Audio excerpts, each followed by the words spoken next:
Hi, Alex Patrick from Manila Dive Academy. Welcome to the first video blog. Hey, I'm Carl, also from Manila Dive Academy. Hi. This is our first blog. What we're going to talk about today is just a few things that you may or may not be aware of. First, we're going to talk a little bit about MDA, between the two of us. We're also going to talk a little bit about our programs, the MDA Diplomas that we're inventing. Basically a new twist on courses that we're going to talk about in a bit more detail. And what we also want to do in these video blogs is every month we're going to give you a little technical tip.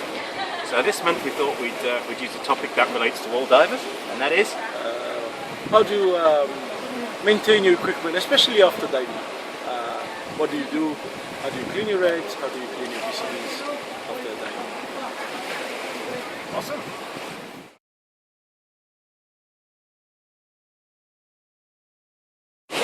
First thing we're going to talk about is what is MDA, Manila Dive Academy.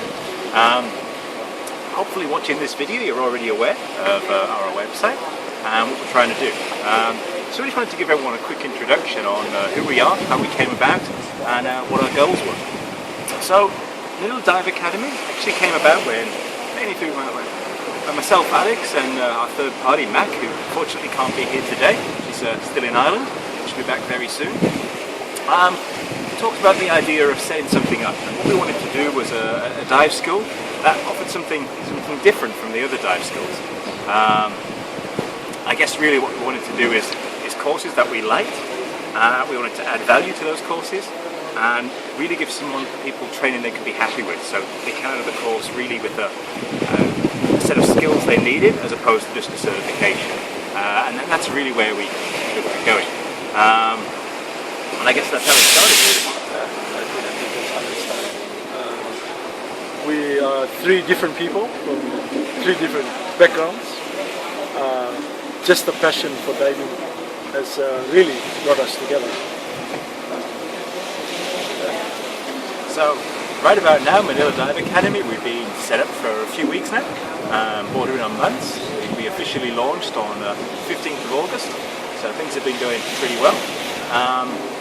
We specialise mainly in customised training, so you tell us what you want to do and we'll try and develop a program for you. We try and do that through core courses from different agencies we teach under, but we also have a new program we're developing called MDA Diplomas. And this is something we've found from talking to students in the past, that they normally want to do a course but it's not existing. It might be half of one course, half of another. So we're creating a whole set of custom training. Think personal training in a gym. That's what we're trying to do with diving. And basically that's where the MDA Diploma came from. It's a system we're just setting up. Our ideas at the moment is there's going to be two ways it works. Either you tell us what you want to do and tell us what time scale, and we'll give you a very honest opinion. Can it be done? What can we do? The other way around, come and dive with us. Tell us where you are, what you want to do, and we'll try and develop a program with you. The key thing is, we're not magicians. We can't make miracles happen. That's true. But we can do our best. And so far we've got a pretty good track record on it. So if there's something you want to learn, as long as you have realistic expectations on timelines, I think we can help you. So take a look at the website, come dive with us. Hopefully see you soon. Yeah. www.maniladiveacademy.com. Okay, so the first technical tip we're going to do here for our blog is how to clean up our regulators after we finish diving. Most of you probably know this from your open water course. It's something that's always covered, but it's not always the right way.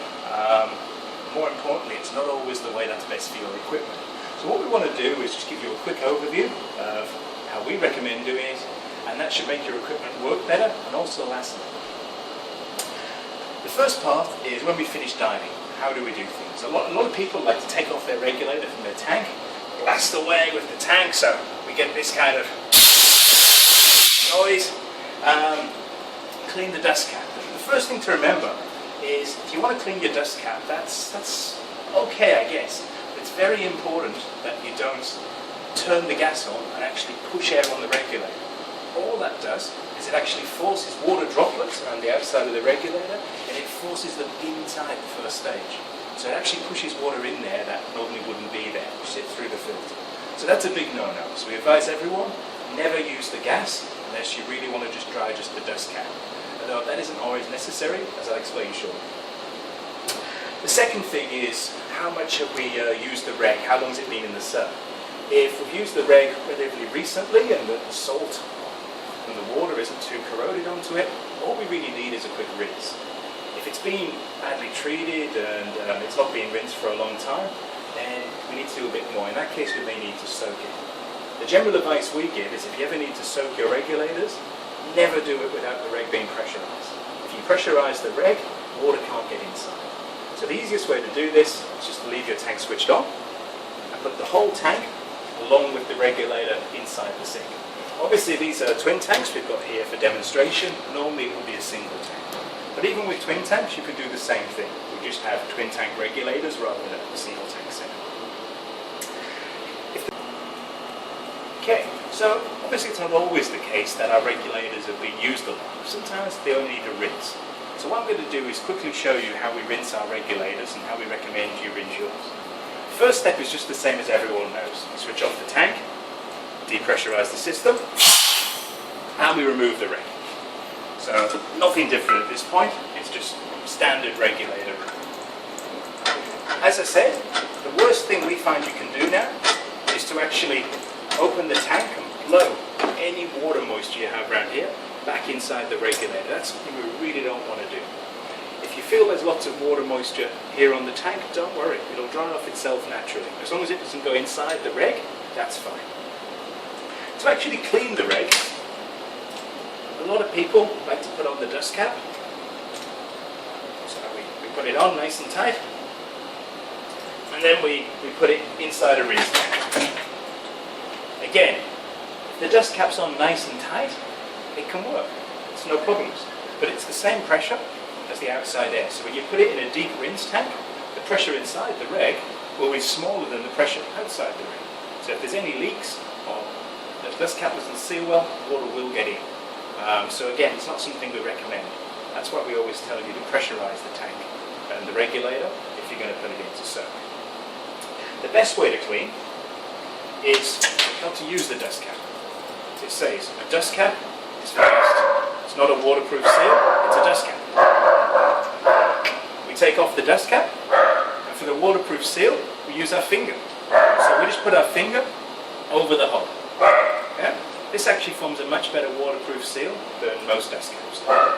And then the next thing we do is we use running water. We don't use still water from the tank, we use running water. So, we use a hose pipe or similar, and we just run water over the regulator. So we take the DIN connector so you can get the salt out of here, and make sure we get plenty of water in this environmentally unsealed chamber.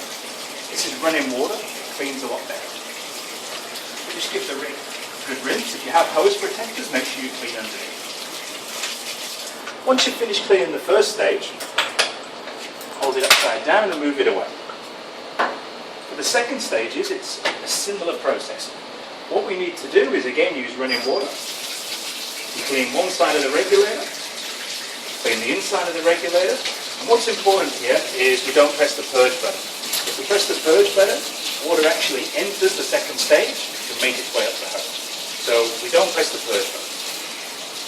Clean all the regulator, move any parts that are designed to rotate on the reg. The same goes for a first stage if we have a rotating turret. Things like the adjustment knob, we just move. This lets any salt that's in that first part of the reg get washed out. If we really feel the need to press the purge button, if we think there's already water in there, the only way sensibly to do this is to point the regulator down, run water over the top, and then press the purge button. This isn't foolproof, some water can still get in, but generally it's the best way to do it. Once we've finished with washing the reg, obviously we wash the normal parts, everyone knows, low pressure inflator, we just open and close it and wrap. Things like clips for long hoses, it's important to rinse these, because if we don't, they seize up. Once everything's done, another common error we see people doing is we put the dust cap on and put it in our bag and forget about it until next time we go diving. Now, generally, even with the best will in the world, there's usually some water inside the regulator, very small amounts. either from the cleaning process or, in case of diaphragm regulators in particular, from the cold air as it expands from the tank to the intermediate pressure. So we get condensation inside the reg. The problem we have is if we then seal it up, this condensation has nowhere to go. It just stays inside the reg and starts to corrode. So the best thing you can do is actually leave the dust cap off. If you're putting them in a bag with wet gear or somewhere that you can get wet, use the dust cap. But once you get home, take your regs out of the bag, take the dust cap off. Leave it off for at least a day or so. Try not to keep them outside if you can. Try and keep them inside at least for a day. And then after one day, put the dust cap on and everything should have dried up inside. And all being well, that's the best thing you can do for your regs. That'll make them last a lot longer, perform a lot better, and make them easier to service when you need to. The reg I've just shown you is a DIN reg. The yoke process is very similar. It's basically the same, except we have a different way of sealing them up. Okay, thanks for watching the first blog. That's all we've got for you today. Hopefully it's been helpful, you know a little bit more about MDA, you know a little bit more about how to service your regulators if you didn't already, and hopefully that's some tips that are going to help you in the near future. Our next blog will be issued in about a month's time. We've got a few events coming up in the next month. We've actually got a trip to Surigao where we're going to go and do some exploring of a new cave system and a survey with our friend Zabi and in Surigao. Alex is off to Fiji for some conservation work, so we'll look forward to hearing more about that. And of course we'll be giving you more technical tips.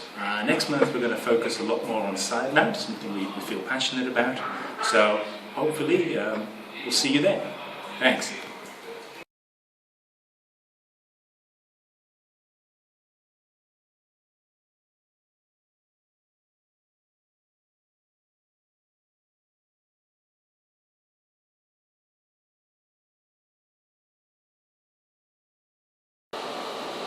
I find after you run running water over the first stage, maybe a bit of dance, you know, just to get the water out.